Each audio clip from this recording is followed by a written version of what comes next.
కేరళలో నిజంగా తెలుగువారు ఇబ్బంది పడుతున్నారా అనేది మనం చూసినట్టయితే కేరళలో తెలుగువారు కానీ లేదంటే అక్కడికి వచ్చినటువంటి యాత్రికులు కానీ ఇబ్బందులు పడుతున్నారు అనేది వాటిలో మాత్రం వాస్తవం లేదు. ప్రధానంగా ఏంటంటే అక్కడ అన్ని ఏర్పాట్లు కూడా కరెక్ట్గానే చేస్తుంది కేరళ ప్రభుత్వం.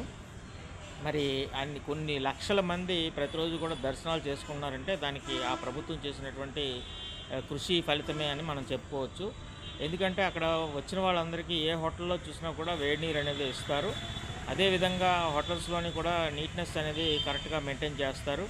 ఇక పంబ నుంచి మనకి పంబలో కూడా ఎక్కువ మంది స్నానాలు చేస్తుంటారు. స్నానాలు చేసినప్పుడు ఇమీడియట్గా అక్కడంతా కూడా ఆ చెత్త చెదారం ఏదైతే పడేస్తారో వాటన్నింటిని కూడా ఇమీడియట్గా తొలగిస్తూ ఉంటారు.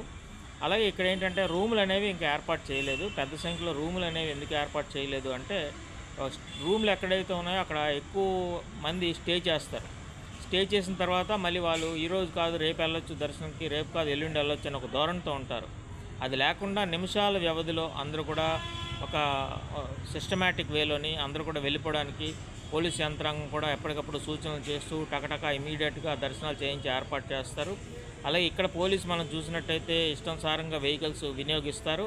అక్కడ పోలీసులు మాత్రం అది కాదు. కేరళ పోలీసు అందరూ కూడా పంబ నుంచి పై వరకు వారు నడుచుకొని రావాలి. ఇన్స్పెక్టర్ క్యాడర్లో ఉండే వ్యక్తి సైతం నడుచుకొని వెళ్ళి కొండ మీదకి వెళ్ళి నడుచుకొని డ్యూటీ చేసి మళ్ళీ కిందకు రావాల్సిన అవసరం ఉంది.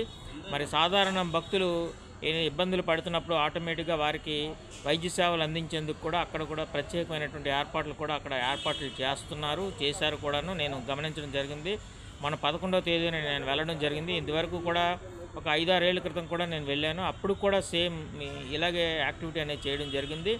ఏదేమైనప్పటికీ కేరళ ప్రభుత్వం చేస్తున్నటువంటి యాక్టివిటీ చాలా బెటరు. ఎందుకంటే ఇప్పుడు మనం తిరుపతి ఇవన్నీ చూస్తుంటాం. విజయవాడ, తిరుపతి లేకపోతే ఇంకా పెద్ద పెద్ద ప్రముఖమైనటువంటి కేంద్రాలు అన్నిట్లో చూసినట్టయితే అక్కడ రూములు పెద్ద సంఖ్యలో ఉంటాయి. ఈ రూములు పెద్ద సంఖ్యలో ఉండడం వల్ల ఏంటంటే అక్కడ స్టే చేసి రేపులే మన దర్శనం లేకపోతే ఎల్లుండిలే మన దర్శనం లేకపోతే వీఐపీలు వచ్చినప్పుడు ఆపేయడం ఇలాంటివన్నీ ఉంటాయి. ఇక్కడ అటువంటిది ఏమీ జరగదు. ఆపడం అనేది జరగదు. ఎట్టి పరిస్థితుల్లో అందరికీ కూడా సమానమైనటువంటి న్యాయాన్ని ఇస్తూ టక అని చేయించేస్తారు దర్శనాలు. ఎంత అప్పు ఎక్కి వెళ్ళినప్పటికీ కూడా వారికి ఆ శ్రమ తెలియకుండానే 2-3 దర్శనాలు కూడా చేసుకోవడానికి కూడా అవకాశం అనేది ఉంటుంది. సో అలాంటి పరిస్థితుల్లో మరి అనుకుంటారు చాలామంది ఏంటి ఇంత తక్కువ జనం తిరుపతితో పోలిస్తే తక్కువ అనుకుంటారు. అదేం కాదు. మనం చూసినట్టయితే కంటిన్యూస్గా అలా వస్తూనే ఉంటారు. ఆ క్రౌడ్ మనం గమనించినట్టయితే కంటిన్యూస్గా అయ్యప్ప స్వామి భక్తులు మీరు వెళ్ళి చూసినట్టయితే మీకు తెలుస్తుంది. ఆ పంబ ప్రాంతానికి అలా బస్సుల్లో నిరంతరం 24 గంటలు వందలాది వేలాది మంది అలా వెళ్తూనే ఉంటారు. వాళ్ళు అక్కడే పూజా కార్యక్రమాలు చేసుకుని టకటకాని వారు ఏదైతే కాలకృత్యాలన్నీ కూడా తీర్చుకొని దానికి సపరేట్గా ఒక టెంట్ లాంటిది వేశారు. అందులో వందలాది ఇవి పెట్టారు. అలాగే స్నానాలు చేయడానికి కూడా సపరేట్గా పెట్టారు. వీటన్నిటిని వాళ్ళు పరిగణలోకి తీసుకుని స్పీడప్ చేయడం కోసం మాత్రం ఈ యాక్టివిటీ సరిపోద్ది. ఎందుకంటే ఎక్కువగా వారికి వెసులుబాటు కల్పించి ఎక్కువ సౌకర్యాలు కల్పించినట్టయితే జనం అక్కడ కదలరు. అక్కడ నుంచి మూమెంట్ ఎవరు వెళ్దాంలే అని ఒక దృష్టితో ఉంటారు. ఇలా అరకొర వసతులు ఉన్న నేపథ్యంలో ఎక్కువ మంది త్వరితగతిన పూజ చేసుకొని దర్శనం చేసుకొని వెళ్ళిపోవడానికి అవకాశం ఉంటుంది. నేను కూడా వెళ్ళాను. నాకు కేవలం 10 నిమిషాల వ్యవధిలో అంటే సివిల్లో నేను వెళ్ళాను. 10 నిమిషాల వ్యవధిలో అయిపోయింది. అలాగే మామూలు స్వాములు వెళ్ళినా కూడా అరగంట లోపు వారికి దర్శనం అయిపోద్ది. ఎన్ని వేల మంది వస్తున్నా టకటక అని పంపిస్తూ ఒక్కొక్కరికి 5 లైన్లు 6 లైన్లు క్యూ లైన్లు పెట్టి స్పీడప్ చేసి వారిని పంపించడం జరుగుతుంది. ఎక్కడ కూడా ఆపడం అనేది ఉండదు.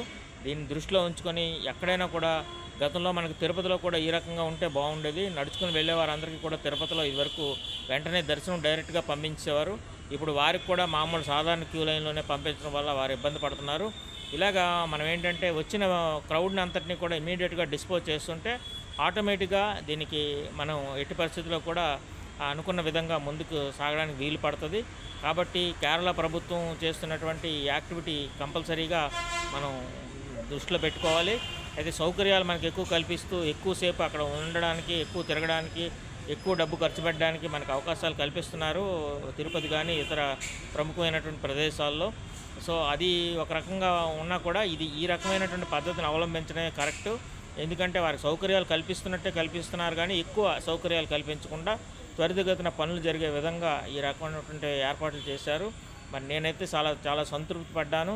ఇన్ని లక్షలాది మంది వస్తున్నప్పుడు కూడా వీరి దర్శనాలు ఇంత స్పీడ్గా జరుగుతున్నాయంటే దానికి ప్రధానమైనటువంటి కారణం. అలాగే పోలీస్ యంత్రాంగం కూడా చాలా కష్టపడతారు అక్కడ.